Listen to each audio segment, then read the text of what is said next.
Hello, everyone. Welcome to your favorite part of the week. That's right, it's cross cultural psychology, and today we will be talking about research methods.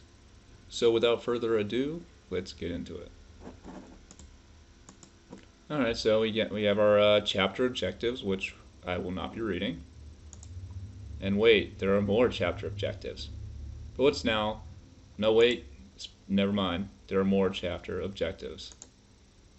But what are our themes here? What we're looking to do here, we're going to study the psychological phenomenon is challenging in general. Studying psychological phenomenons is challenging in general, I should say. And much more so when studying them cross-culturally. We have trouble assessing our own psychological states, let alone trying to study someone else's. And throughout this, I'm going to try and not be too much of a diva about the way that statistics are presented in this chapter because, for the purpose of this class, that'll be sufficient. But I've taught PhD statistics for a while, so where there's some slight deviation, I'll clarify, or where there needs to be a little more elaboration, or I feel like the book is giving a less helpful description of the terms, I'll kind of fill in the blanks. But let's start. So, selecting a culture to study. Choosing which cultures to study depends on the research question. Does variable X shape variable Y? AKA, does individualism shape the preference for uniqueness? So the point is to study two cultures that vary on X. So what we're doing here, we want to figure out, just in this example, does differences on individualism affect whatever variable? Y is known as your dependent variable. We'll get into that later. So what you want to do is you want to look at two cultures who differ in their individualism, aka X, which allows you to have more variability in your data because you have, just say, someone, we're making up a scale here, 0 to 10, with 10 being the most individualistic. You have one country being a 10 on individualistic scale and a 5 on an individualistic scale. So you have all that variance slash differences on that X variable, aka individualism, and you're seeing if that X variable, aka individualism, shapes, influences, causes, depending on the variable, uniqueness. And this slide kind of just builds on a similar point.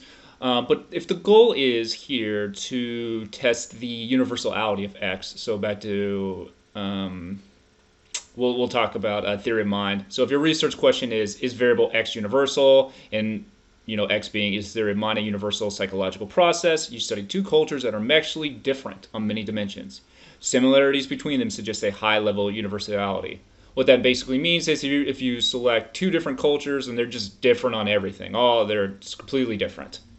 But they are still showing evidence of theory of mind or whatever psychological phenomenon is that you're studying. There is strong evidence that psychological phenomenon, in this case theory of mind, is universal. Because so many things are differing between those two groups, the fact that theory of mind outcome is the same suggests and provides strong evidence that theory of mind, in this case, that our example, is a universal psychological phenomenon. Making meaningful comparisons, researchers must understand the cultural norms and practices of the cultures being studied, especially in relation to the psychological phenomenon in question. If not, researchers risk drawing conclusions based on faulty information and assumptions. And we're going to get to a kind of I'm not going to say famous, but a well-known example in the next slide. But ethnographies, foreign collaborators, and immersion in the culture of interest can improve understanding. A combination of those methods is ideal. And we're going to review those in a little more detail, but basically what we're getting at here is the more you know about a culture, the more accurate your interpretation and the more valid your research design will be within that given culture. So here's our fake famous example. A team of psychologists from Scandinavia were doing comparative research on variations in the, quote, universal family meal. They wired ahead to a prominent local psychologist in a rural area of India and asked him to arrange for a family meal. Being civil and polite, he did so, without ever telling them that in rural India there is no such thing as a family meal. The Scandinavian research team spent a few days in the area. People kept getting up from the table. No one ever explained to the visitors and family meals that family meals should not be presumed to be part of some universal grid. They returned home, coded the materials, and made some sort of inference about what is going on without really ever understanding what was really going on. So what are we getting at here? The Scandinavian team goes to rural India. They did the right thing by reaching out to a local psychologist in the area. They explained their study, and they conducted their study. But as they were conducting their study, as detailed here, people were, which is about family meals within rural India specifically, but really kind of this universal concept of family meals. So as they're conducting their study, coding whatever it is data they are looking at during a family meal, people are leaving, people are not really participating in a family meal in kind of a way that these researchers commonly understood a family meal to go down.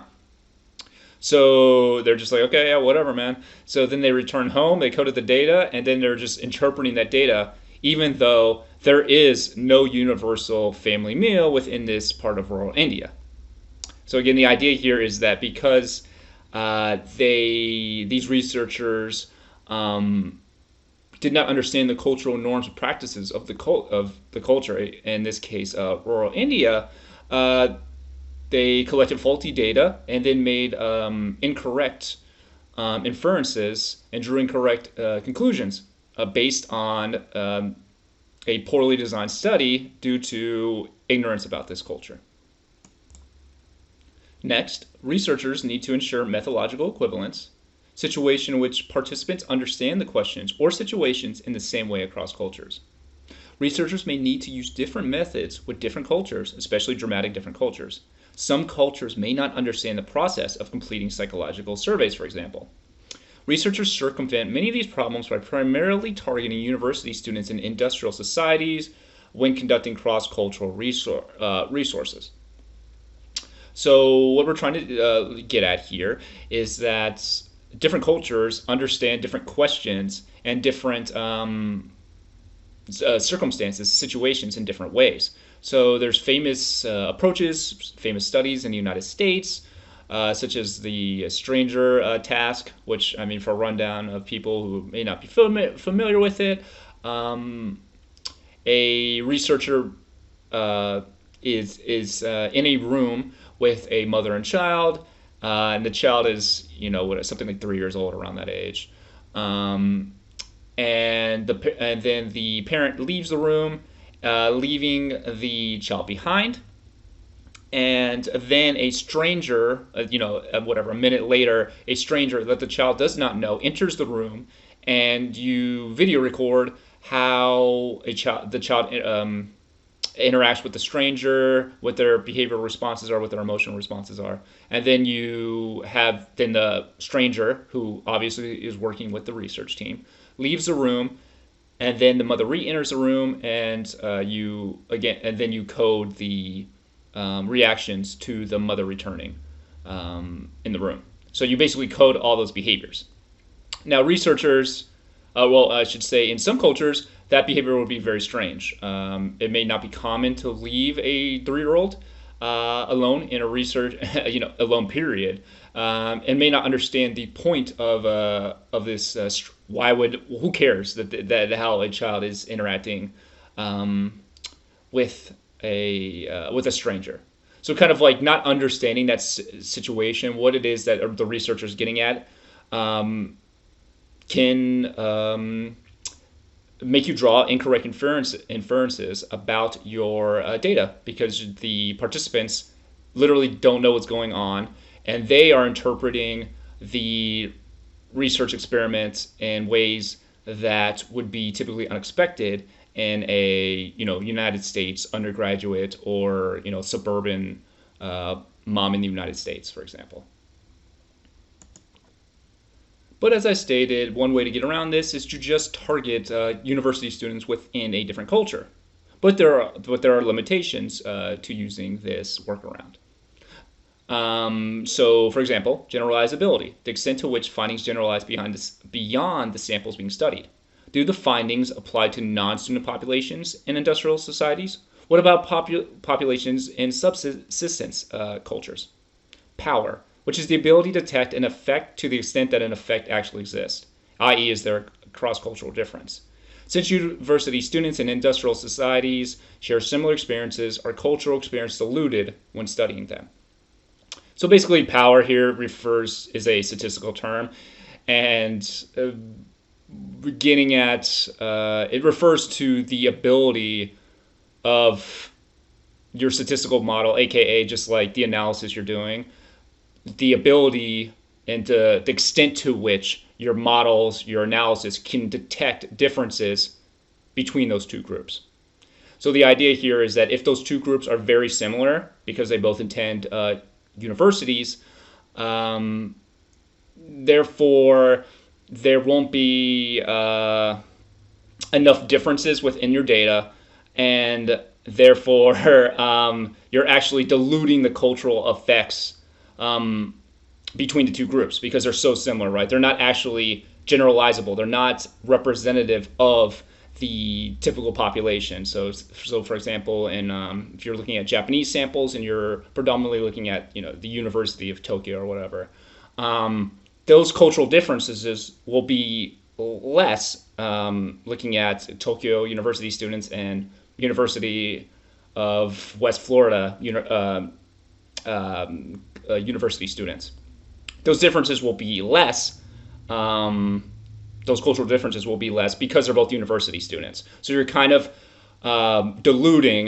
you're erasing differences between those samples because those university students within both groups do not really represent the population of Japan and the United States, because as we've talked about in previous classes, very few individuals attain a college degree, let alone a 4-year college degree. So because of that, you are reduced. So by using college samples, comparing college samples, university samples, you create a limitation on your generalizability, and you decrease your ability to detect differences between cultures, because those differences have been washed out due to both groups attending universities. Continuing on, we're going to look at independent and dependent variables. The independent variable is the variable that varies or that you're manipulating. Two similar cultures will have less variance in their IV than two dissimilar cultures. Dependent variable is the measured variable. More variance in IV makes it easier to detect an effect in the DV. Okay, so what we're getting at here is independent variable. This is also known as your X variable. This is the variable that you manipulate in some studies. So for example, if I give a group of individuals who are suffering from, I don't know, cardiovascular issues, and I'm giving them a pill to see if it'll reduce their cardiovascular symptoms. So there are two groups. One, I give them the pill, this new magic pill. In the second group, I don't give them the magic pill, and then I compare, and then at the end of, a month, I look at their cholesterol levels. In that case, the X variable is the pill, right? Because I'm manipulating that variable. I'm giving one group the pill and another group not the pill. Well, obviously in cross-cultural studies, it's way more complicated because there are natural forming groups. There's not these control groups.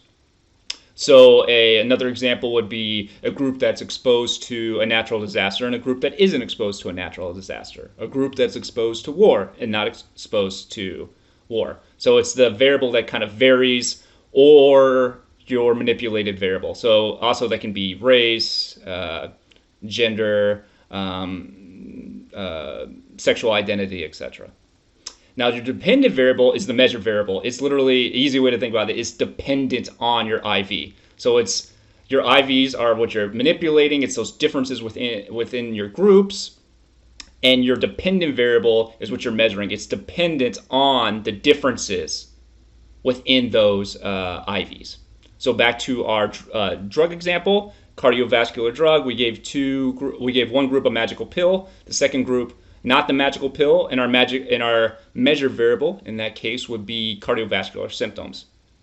Why? Because those cardiovascular symptoms are dependent on the manipulation of being administered that magic pill, or not being administered to that magical pill. and then we can measure the differences, right, of cardiovascular symptoms. Same thing with being exposed to a natural disaster. So one group exposed to natural disaster, the second group not exposed to the natural disaster, and then we can look at a DV, which can be self-esteem or depressive symptoms, for example. So our depressive symptoms are dependent on manipulation of your IV, being exposed to that natural disaster. All right? And all we're getting at here with two similar cultures will have less variance in their IV than two dissimilar cultures is that variance basically is differences within your data. So it's pretty straightforward if you just sub the word differences for variance. So two similar cultures will have less differences in their IV than two dissimilar cultures. So if you have two cultures that are basically the same, you're going to have less differences in your data. More variance in the IV makes it easier to detect an effect in the DV. So it's kind of it's related to that first bullet point that I just talked about. The greater differences, the more differences in the IV, so the differences between the groups, again, which could be different countries, different races, different ethnicities, etc. The more variance in that IV, those groups, that whatever that IV is, the easier it is to detect differences in the DV because the DV is dependent on differences in the IV. So the more differences there are, the more differences, the more opportunity you have to find differences in your data. And this kind of relates to statistical power. That is because there's more variance in the IV. You are not diluting the differences between groups, which allows you to detect more differences. The more differences are, the better, the more likely you are to detect those differences.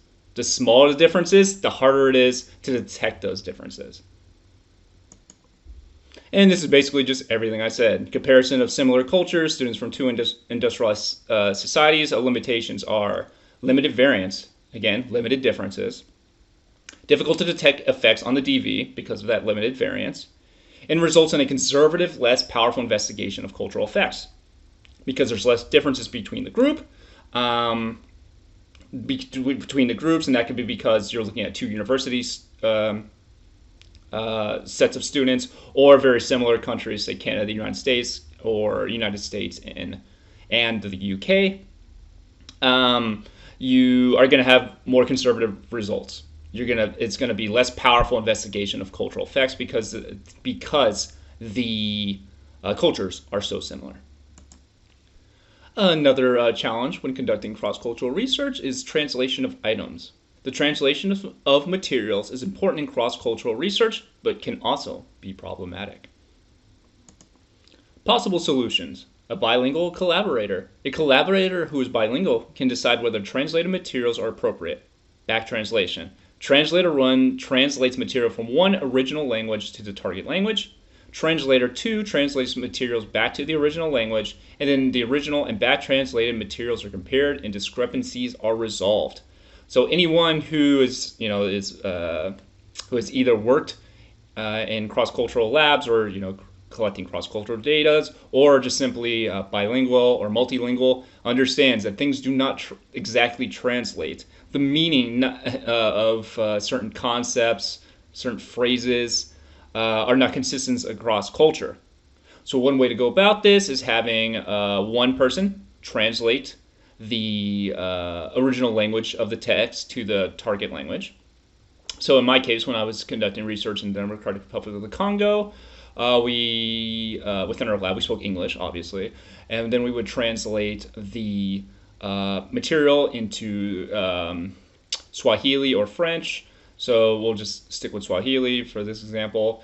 And then what we would have, we would have a Swahili speaker or a bilingual Swahili speaker, aka they speak Swahili and English. They would then translate it back to English. So we would translate it to Swahili, and then another different Swahili speaker would then translate it back to English. And then you look at the original copy of your English instructions and your new back translated copy of the English instructions, and then you put them side by side and you say, okay, are we are both sets of English instructions, English materials, are they getting at the same point? Are they conveying the same meaning? Do they make sense? And then based on the level to which they make sense, then you go through several rounds of translating and back translating to try and get at or make the materials as culturally representative, meaningful, and with the original intent of the research question in mind. But it's not just translation problems, there are response bias problems. Different cultures have different tendencies or biases when responding to surveys. Response bias is a factor that distorts the accuracy of a response to survey questions. One specific type is socially desirable responding in a way that disguises one's true feelings so as to appear more socially acceptable. For example, for the items on this slide, socially desirable responding would involve choosing all sevens to appear more socially acceptable. So kind of the idea here is that my culture, or I believe that the experimenter wants me to answer or to, be a person who never lies. So therefore, I'm going to say that I never lie. 777, I never lie. And obviously that distorts the data because that's not an accurate response. It's a person responding in a way that they believe is socially desirable. Let's look at two more biases. First, the moderacy bias, which is a tendency to express agreement more moderately, choosing the midpoint. The extreme bias, which is tendency to express agreement in some extreme fashion, choosing one of the endpoints. Both response biases because they can affect how someone responds to an item regardless of what the item says or its content. This is a problem when interpreting cross-cultural data because biases can influence any conclusions we might make when comparing average response scores across cultures. So kind of the idea here is that, again, this group is not responding in a way that is accurate, but rather responding in a culturally specific way through either, in this case, moderation, so on a scale of 1 to 10, just selecting 5s all the way across, or in an extreme way, selecting either all 1s or all 10s. And that distorts the data, and that can lead researchers to draw incorrect conclusions because what you're interpreting is a bias, not an actual behavior or thoughts or feelings about whatever question they're asking. So how do we get around this? One solution is to use forced choice options, that is yes or no questions. The idea is that if there's no midpoint, we don't have to worry about some cultural groups will be more likely to select it. We also don't have to worry that some cultures are choosing the more extreme response compared to others because in a way, every response is extreme in forced choice questions. One limitation is that it's harder to detect nuances and smaller differences when using forced choice questions. So because there's only two options, there is no midpoint, and because there are only two options, everybody is really selecting an extreme response. It's yes or no. There's no nuance. So, for example, I ask, how tired are you of this course and hearing me talk about statistics or just everything in general? I can either ask you yes or no, or I could rate it 0 to 10. And by selecting yes or no, I am forcing you to select an answer. But I'm really losing the degree to which you're tired of it. Are you at a 10? Are you at a 7 or a 4? For even solutions, there are strengths and weaknesses. Next, we're going to talk about standardization. And this is where I feel like the book really didn't do a great job explaining this, and where I'm also going to try and not be a diva and just kind of tell you what the big takeaways here. So the point here is that you administer some scale, some task, some test, whatever, and you get results. And those results are, you look at the results and they're in whatever, somebody scores a 5 or a 10, it doesn't matter on what the measure is, right? Well, what standardization does, it takes that data, that original data, imagine a set of 100 people and you're getting scores on a 0 to 100 scale, and some people are scoring 50, some people are scoring 70, whatever. Now, what standardization does is it creates a standard distribution score for each participant. So what it basically does is it takes your score, or it takes that scale, and converts it and makes it so that the average score on that test is a 0.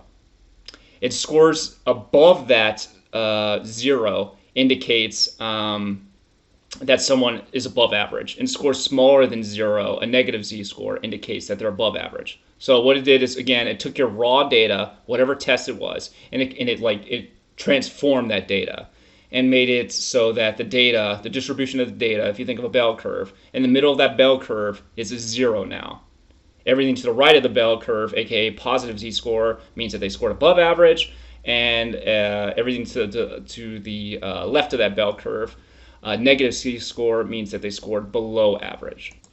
So now what you can do is compare kind of the patterns of scores on that on whatever that task, because you have X amount of people scoring above 0, aka having a positive z-score, and Y amount of people scoring below 0, aka having a negative z-score. So it forces everyone to have the same average and creates the same distribution for everyone's score, thus getting rid of moderacy and extreme biases. This allows us to look at the average of people responses across individuals or across cultures, since everyone is on the same scale. So what you've done is you've taken that raw number and you've converted it into this z-score with 0 as an average, and you're looking at standard deviations, either plus or minuses, telling you if that individual scored on average or above the average score within their little group. So what are the limitations of this? It does not allow conclusions based on differences in averages between groups/cultures. The key takeaway for standardization is that it is appropriate for comparing patterns of group responses, not for comparing the average level of responses across cultures on a single measure. So again, for the purpose of this class, z-score is looking at how many people on a measure score above average within that group. So you're looking at the pattern of group responses. But it's not useful for comparing across averages, because you've converted your scores to this new scale, and you can't really look at that raw data to look at average responses. Instead, you're looking at patterns of responses, aka are they above that 0 average, do they have positive standard deviations and positive z-score, or are they below 0, aka they have a negative z-score, they have a negative standard deviations. So the purpose of this class, that's all we're getting at. Next, we have acquiescence bias, tendency to agree with most items on a measure. This bias makes it difficult to measure people's true degree of approval because they're agreeing regardless of the content. The acquiescence bias can be neutralized by reverse coding half the measures. Half of the number items are numbered normally, while the other half are numbered such that large numbers actually indicate strong disagreement. So you'll see this in tasks that you take all the time. So they'll ask one question, and then what they'll do is they'll reverse score, reverse code it, it's also known as, the same question. So George W. Bush was a great president, George W. Bush was the worst president. Or they'll add the word not in something. So basically the point is that they're trying to reduce this acquiescence bias, because if you're strongly agreeing with everything, you literally cannot agree with both of those statements.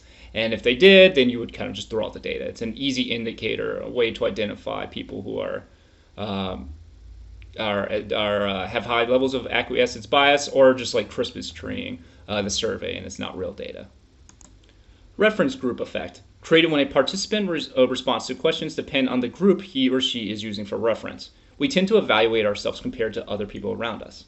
For example, for the statement, I am tall, your response on a survey item will greatly depend on who you're thinking about as your comparison group. In the book, you may be considered tall in Japan but short in Norway. So the idea here is that you evaluate yourself to people around you, and if you're around, whatever, if I'm just hanging around with scrub basketball players and I'm just like dunking on my nephew who's like 5 years old, and I'm like, I'm the god of basketball. And then I go and play anyone who's decent, and I just get destroyed. It's because that's happening because I'm using my nephew in that case is in my reference group, and I'm self-evaluating my ability to play basketball based on my ability to dunk on his face. When in reality, compared to other people, if I had a different reference group, a better set of basketball players, I would have a different self-evaluation. What are some possible solutions? Providing specific scenarios as a questions can help. Instead of a statement like "I'm helpful," which is subjective, aka helpful compared to who, use a statement like, "If a friend needed help with his studies, I'd be willing to cancel my own plans to spend the evening helping him." Using quantitative responses also helps. Frequencies such as at least once a day, 10 to 20% of the time, are clearer than responses like strongly agree. And behavioral and physiological measures are also useful. Time it takes to walk from point A to B, heart rate, skin conductant responses. So kind of straightforward biological responses, measuring heart rate, measuring electrical activity in the skin, measuring the time it takes to walk somewhere. So kind of those objective measures, those concrete measures as a possible solution. Next, deprivation effects, which is a tendency for people or cultures to value what they want rather than what they have. The idea is that sometimes in places where there is less of something, people there actually want that thing more. People may value personal safety more when they feel they are not safe. Other examples, Americans value humility more than Chinese. Chinese value choosing one's own goals more than Americans. There's no clear solution for this bias except to interpret results with caution. So the idea is if you were asked Chinese and American students, how much do you value humility? Because, the stereotype of an individualistic culture, underemphasizing that trait, that value, Americans would not have that trait or less likely to have that trait, that value. So therefore, they're going to overcompensate. They're going to want more of what they do not have. So they'll rate themselves as valuing humility more, even though they're an individualistic culture compared to, in this case, Chinese students who may practice more humility in a collectivist culture, but because they already have a lot of that thing, they want something else. So maybe it's individuality or some other term that's the opposite of humility. So it can distort your results, and really there's no real way to go about fixing this or addressing this. You just have to interpret with caution. And it helps to have expertise within the culture that you're working with. The experimental method. Cultural background is not an independent variable that can be manipulated in cross-cultural studies. This important IV is not within the experimental's control. Cultural comparisons are not true experiments. They are quasi-experiments because the researcher is comparing pre-existing groups. But other variables in cross-cultural studies can be manipulated. There are two types of possible manipulations: between groups and within groups. And this gets back to what I spoke about before when I was giving the cardiovascular example, when we were able to manipulate the pill being given. But obviously we cannot control, experimenters cannot go into a room and control the cultures. These are pre-existing groups that already exist, and therefore it's not a true experimental study. It's a quasi-experimental study because these are pre-existing groups, and there are two possible manipulations between and within groups. Not exactly true, but no one cares. For the purposes of this class, this is good enough. So we have between group manipulation. Different groups of participants receive different levels of the independent variable. In a study with a between groups manipulation, participants are randomly assigned to one of the study conditions, aka groups. For the purpose of this, typically conditions can be equivalent to groups. Ensures that participants are statistically equivalent at the beginning of a study. We can attribute any between group differences in a dependent variable to differences in the independent variable. So what we're getting at here, going back to my example with the drug, 2 magic pills. One of those participants within that study would be randomly assigned to receiving that magical pill. And different groups will receive different levels of the independent variable. In that case, the pill, you either receive the magic pill or you don't receive the magic pill.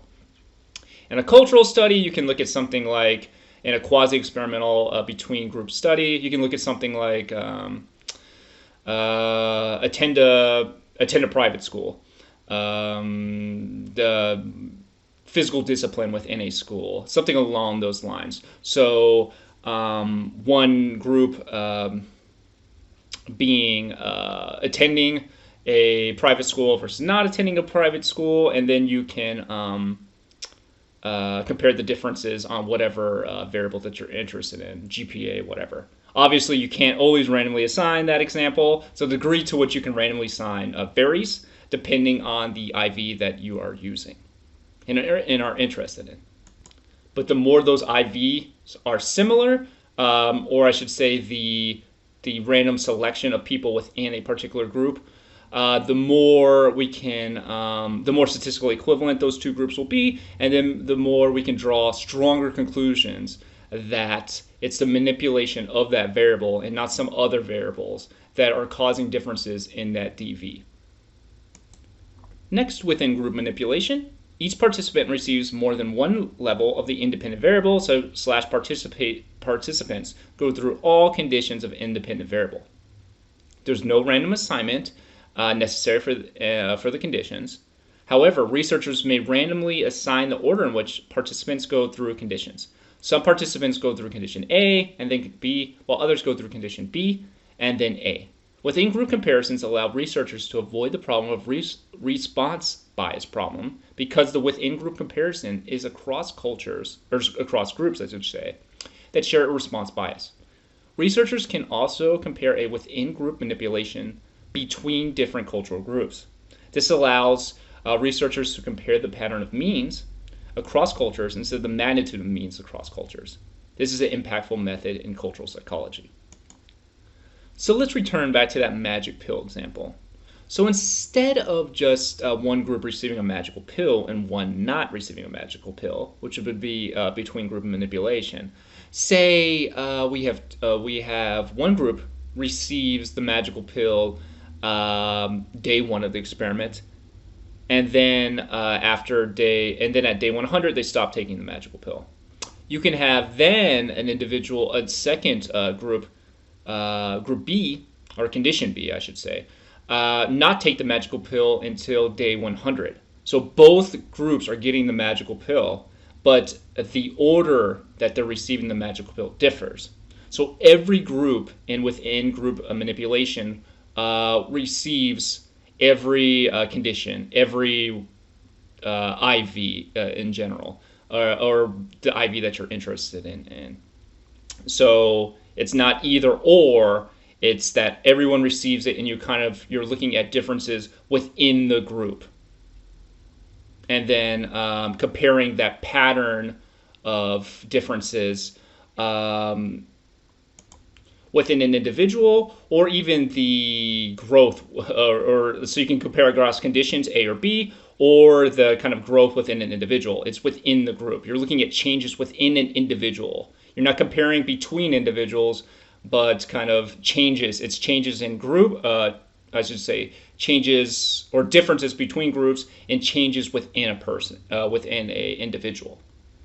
And kind of the second to last bullet point kind of gets back to what I was saying before. I don't know why there's only between and within. You can do between within studies, like a combination of the two, and which allows you to compare the pattern of means across cultures instead of the magnitude of mean across cultures. So you can see the differences in within group change, differences between intra change across cultures. So instead of looking at the average differences between group, you're looking at patterns of means across cultures. So the differences are, again, within is changes within an individual where everybody receives every condition, versus between, where one group receives the condition, another group does not receive the condition, and you're comparing averages. Let's talk about neuroscience methods. Neuroscience has emerged recently as a new technique used in cultural psychology to study how the brain responds to stimuli differently based on a person's cultural background. Much of this work is done using fMRI, and I should add that fMRI really is predominantly used or easily used in higher income countries or middle income countries. It uses magnets to detect brain activity. Researchers have examined cultural differences in regions of the brain that are most activated when people engage in different tasks. EEG measures brain activity via electrodes on the scalp that monitors electrical patterns on the brain when people engage in different tasks or view different stimuli. The EEG provides precise time course information about brain activity, while fMRI provides more precise location information. So the differences are fMRI, there's kind of a time delay on the ability to detect brain activity, but it gives a more precise information about what parts of the brain are activated during a particular task, versus an EEG, which is basically just electrodes attached to somebody's scalp, which that allows for really quick, precise information on how quickly someone responds to a particular stimuli. But because you're not really getting images of the brain, and it's more of kind of an approximation of where that electrode is, in the brain. So if it's, just say it's on your forehead or whatever, and you're just suspecting it's the prefrontal lobe. So it's more of an approximation of where or what part of the brain is using that activity. But obviously, it's much more precise than that. But the differences are, again, EEG, you're getting that quick information. It's those electrical signals right off your scalp. You're getting that information very quickly, but you have less information on what parts of the brain are being used within a task. Versus fMRI, you're getting a lot of information about what particular regions of the brain are active during particular tasks, how active they are, but you are not able to detect small differences in that reaction time, or how quickly the brain is active in response to a particular stimuli. Next, replication, which is repeating a study and getting the same general patterns of results, is an important issue in the field of psychology and in science as a whole. Two main reasons for non-replication: the original finding was not reliable, the finding could have emerged by chance, due to a mistake in procedural analysis, or due to fraud. The replication was problematic, which again, kind of the same thing, the finding was emerged by chance, or perhaps the original procedure was not exactly followed.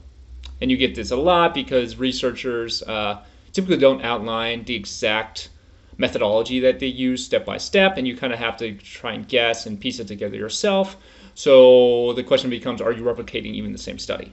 But also, different finding could be due to chance or fraud or just mistakes. An additional reason for non-replication in cultural psychology is that the phenomenon is shaped by cultural factors.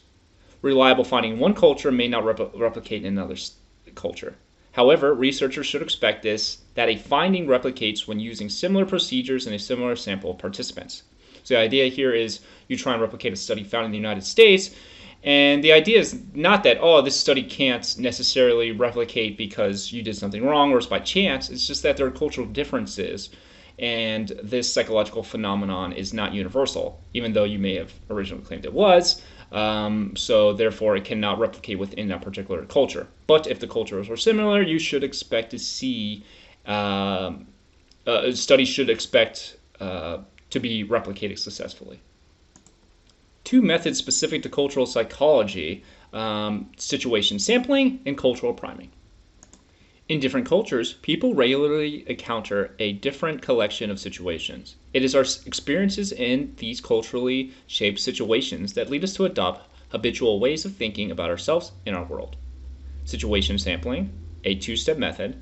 Participants from each culture generate a list of situations during which they experience some psychological phenomenon. So, for example, think of situations where you feel prideful, where you have humiliation, shame, whatever. And you just have groups, different cultural groups, write out situations in which they would feel pride, for example, have them do that for 10 minutes. Another group of participants assesses a list of situations generated by cultures in step 1. For the second step, participants are asked to imagine how they would have felt if they had been in those situations themselves. This allows for two types of analyses: examining how people from different cultures respond to the same situation, i.e. comparing cultural differences in responses. Examining cultural differences in the types of experiences/situations that people have. Do people respond differently to the situations in step 2 depending on the cultural or origin of the situations from step 1? So in English, basically, you're having people write think of circumstances where you feel prideful, and then you have other groups come in. So say you have 5 groups, right? Circumstances where they feel prideful, and then you have different groups come in and you ask them to imagine how they would have felt in those situations, which allows you to examine how different cultures would respond to those particular cultural circumstances where they are feeling prideful. And it allows for researchers to compare the cultural differences in the types of situations that people have. So again, I say, imagine a circumstance where you feel prideful and you have 5 different cultures writing situations. You can examine differences between those situations in which a group feels prideful. Next, cultural priming, making certain cultural ideas more accessible to participants. Cultures differ in certain ways of thinking, but if we assume that these differences are a matter of degree, these thoughts can be made accessible, even in cultures that may not chronically think in that way. For example, ways of thinking may be different between cultures A and B, but culture A's way of thinking may still be present to some degree in culture B. Priming individualism by inducing participants to think about first-person singular pronouns, I, me, versus priming collectivism by inducing them to think about first-person plural pronouns, we, us. So, kind of the idea here, a couple of takeaways are that particular cultures do not lack or when comparing, for example, individualistic and collectivist cultures, it's not that there are no elements of collectivism or individualism within a culture. It's that the degree to which those cultural values are valued and expressed within a culture. So therefore, because both cultures actually have those values, but just, again, there's just differences in the extent to which those values are present within a culture, you can prime a particular culture to think in a particular way. So you can prime a collectivist culture to think more individualistically by having the participants think in first-person singular pronouns, such as I and me. And the opposite being true of individualistic culture being primed by collectivist terms.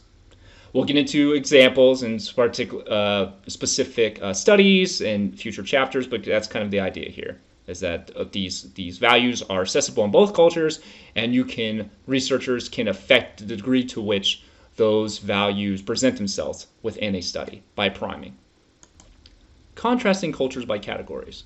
Study of culture and psychology often categorize cultures on certain variables and then compares psychological measures within those categories.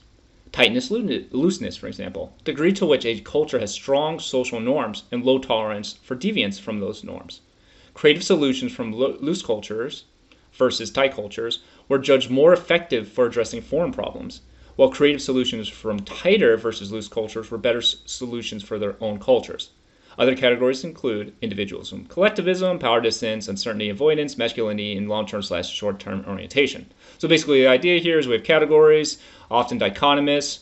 You can measure a culture's average, where they fall on these scales, and then you can test that culture's likelihood of performing certain tasks. So in our example, creative solutions within a foreign problem, or addressing a foreign problem, versus creative solutions addressing problems within your own culture, and you can measure differences between cultures who are high in tightness or low in tightness, and compare how they perform on these creative solutions tasks. Cultural level measures.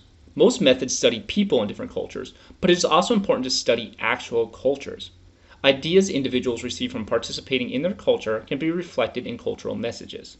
Cultural messages can be found in magazines, so just media, laws, web pages, music, common culture, like music lyrics, for example. So how do we study cultural message? Well, step 1, focus on an identifiable and quantitative subset of messages from websites, news articles, and similar sources. So we basically got to identify messages from whatever medium that we're interested in. Next, we develop a specific hypothesis to test. Then we code the data. That is, we transform our raw data into quantifiable data to test the hypothesis. Testing hypotheses with cultural messages often require using trained coders to turn messages into quantifiable data. Coding involves creating themes/categories based on theoretical expectations and then trying to fit cultural messages into those categories. So, for example, do Japanese newspaper articles contain more collectivist themes than American newspaper articles?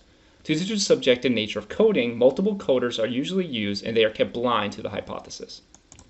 So using our Japanese newspaper article example, we would expect that Japanese newspaper articles would contain more collectivist themes than American newspaper articles. So that would be our hypothesis. And then what we do is we gather X amount of Japanese newspaper articles, and we have trained coders, a team of coders, to kind of convert those newspaper passages, those articles, into kind of ratings of collectivism. So we rate, you can do it by the sentence. That's probably an easiest way to do this. So you can rate each sentence on a scale of 1 to 10 of how collectivist it is.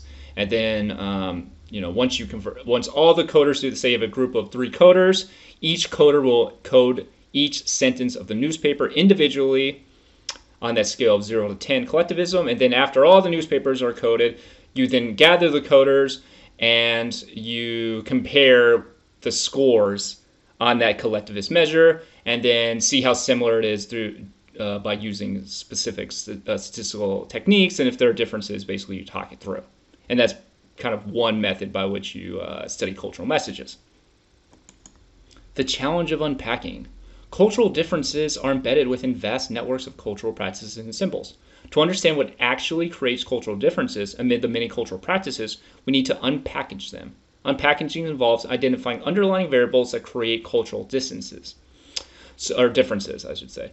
So kind of the idea here is that this is also known as kind of a latent variable in statistics. So say you're looking at, going back to our newspaper articles, looking at Japanese collectivism within newspaper articles, the point here is trying to identify what variables are underlying those differences. What are creating those differences and those cultural differences? So is it the interdependence of Japanese individuals? Is it collectivism? Is it masculinity? So what of all those different larger kind of cultural differences, these broad categories, these themes, what is it that's driving the differences within that culture? And that's what we're trying to unpackage. There are 2 steps to unpackaging. The first is demonstrating a cultural difference in the proposed underlying variable. Find a theoretical viable variable that can explain the cultural differences, and then demonstrate a cultural difference in the proposed underlying variable. For example, more concern with interdependence in Japan than in the United States may explain higher embarrassability in Japan. Demonstrate that Japanese are in fact more interdependent than Americans. Next, show that the underlying variable is related to the cultural difference in question. For example, show that there is a correlation between interdependence and embarrassability, and that is in the proper direction. That is, the more interdependent a group is, the more easily embarrassed they are. Higher interdependence predicts greater embarrassability. So kind of a 2-step process. 1, demonstrate that cultural differences in the proposed underlying variable. So kind of just the find a thing, hypothesize a theoretical variable that might explain these cultural differences. And really step 2 is just kind of just to measure that hypothetical variable. Using multiple methods. Problem: no single study design is perfect due to alternate explanations and methodological flaws. So as reviewed, each one of these studies or approaches to research has alternative explanation possibilities, and they have limitations, which is, every method. Solution: you use multiple methods. Using multiple methods to replicate findings while disproving alternative accounts provides very compelling evidence. Occam's razor is the idea that the simple solution to a problem tends to be correct. A theory should make as few assumptions as possible, eliminating extraneous assumptions. This means that if a researcher conducts multiple studies on a topic, each with different methods, and the results all converge with their simple theory, their theory would be more convincing. So what we're getting at here is that by eliminating the number of assumptions, these extra variables that you're not measuring within a study, you're able to there's more evidence that your theory is correct, that whatever you're measuring, that whatever latent variable or that cultural difference that you've unpackaged is actually driving those set of cultural differences. Because each method has a set of limitations, but when you kind of take this shotgun approach, you're using all these different methods, and they're all kind of hinting at the same cultural variable driving differences between cultures. You kind of have a lot of evidence that your hypothesized cultural value is driving the cultural differences. So let's look at a couple of studies in the United States. The first, the honor in the southern United States. Nesbitt and Cohen's investigation serves as a good example of using multiple methods to unpackage a cultural phenomenon.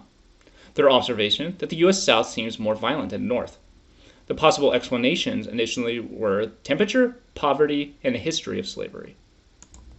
So these researchers argue that herding was more prevalent in the South than the North because of initial European settlers in those regions. Herding made it easy for others to steal from herders. There was a greater threat of theft from herders than farmers because it was easier for someone to steal your pig overnight, for example, than if a thief to harvest all your crops at the right time and take them. To protect assets, herders had to build up and protect their reputation by showing aggression to maintain a sense of honor. So we have a difference in kind of that foundation of this culture that are arguing that there's herding within the South, and you had to protect your pigs, your livestock, or you'll lose your food, your livelihood. While in other cultures that may have relied more on farming, it's kind of more difficult to steal crops or to time it right, to take the right things. It's much more easier to just grab a pig and run away than it is to go chop whatever fruit or crop at the exact right time. It's just more difficult, and because of that vulnerability to their assets, herders had to build up and protect their reputation by showing aggression to maintain a sense of honor. So how did they test this hypothesis? Well, through using multiple methods. So for example, archival data from accumulated documents and records of a culture. There are more homicides, especially argument-related murders, occurring in herding regions than farming regions in the South. Survey data. Southerners were more likely than Northerners to condone violence in the defense of honor. So you can just ask them a question, do you condone violence in the defense of honor? Behavioral data. Southerners who were insulted were more likely than Northerners to confront an oncoming stranger. So you can set up experiments where you have a stranger that actually works with the experimental team, insult a participant, and then you can measure the differences in the reaction to that insult between two groups, in this case, Southerners and Northerners. And field experiments, which is Southern employers, were more sympathetic than Northern employers toward fake job applicants who were convicted of a crime that were made to sound as if it was committed to defend their honor.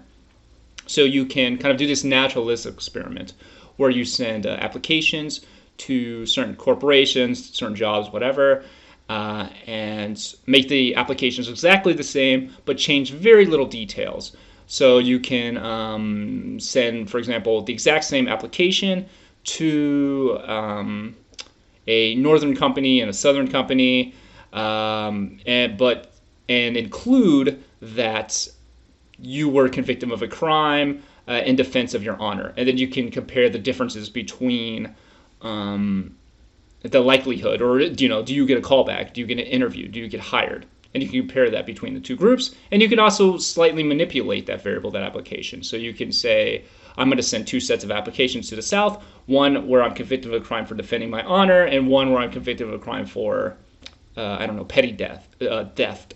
And then you can compare results based on those two slight differences to support their theory. Other researchers have built on this theory by using additional methods. One way is agent-based modeling, a way of testing a hypothesis by creating simulations with virtual agents programmed to act autonomously in a video game. This is a method for determining the conditions under which a cultural trait is likely to be most effective. One study compared behavioral strategies of virtual agents in contexts that varied in ruggedness of the environment and agents' effectiveness. So basically the idea here is that you can create artificial simulations, some kind of like video games, where the AI is acting in an autonomous way, and then you can just measure differences in individuals' reaction to that AI, so northern groups and southern groups.